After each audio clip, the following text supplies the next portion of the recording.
জিন্দগি জাতিকে দিয়ে যারা উজাড় করে একটা বয়সে পৌঁছে যাবেন, অবসর জীবনে চলে যাবেন, তাদেরও চিকিৎসার দায়িত্ব নেবে সরকার এবং রাষ্ট্র। সেটাও বিনা পয়সা ইনশাআল্লাহ। মাঝখানে যেটা সেটা পার্টিসিপেটরি, কিছু আমার সামর্থ্য অনুযায়ী আর কিছু সরকারের। এইভাবে ইনশাআল্লাহ আমরা একটা মানসম্মত স্বাস্থ্য ব্যবস্থা গড়ে তুলবো ইনশাআল্লাহ। প্রত্যেকটি বিভাগীয় নগরী, প্রত্যেকটি জেলা কেন্দ্রে ইনশাআল্লাহ আমরা মেডিকেল কলেজ কায়েম করব এবং বিশেষায়িত হাসপাতালও গড়ে তুলব। আর যে সমস্ত জায়গায় শ্রমঘন এরিয়া, সেখানে শ্রমিকদের জন্য আলাদা বিশেষায়িত হাসপাতাল হবে।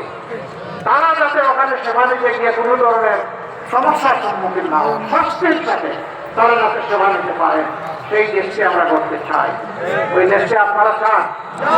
সবাই চান ইনশাআল্লাহ। তাহলে আগামী 12 তারিখ 2টা ভোট। কয়টা ভোট? একটা হচ্ছে গণভোট। গণভোটে কি বলবেন? গণভোটে হা মানেই হচ্ছে নতুন বাংলাদেশ, পুরানা রাজনীতিকে লাল কার্ড। হা মানে পুরানা রাজনীতিকে লাল কার্ড। যেই রাজনীতি মানুষ খুন করে, যেই রাজনীতি আয়নাঘর তৈরি করে, যে রাজনীতি দেশপ্রেমিক নেতাদেরকে খুন করে, যেই রাজনীতি আমার দেশের সমস্ত সম্পদ লুণ্ঠন করে, যেই রাজনীতিবিদদের জন্য ব্যবসার উপাদানে পরিণত হয়, 12 তারিখ সেই রাজনীতিকে ইনশাআল্লাহ লাল কার্ড।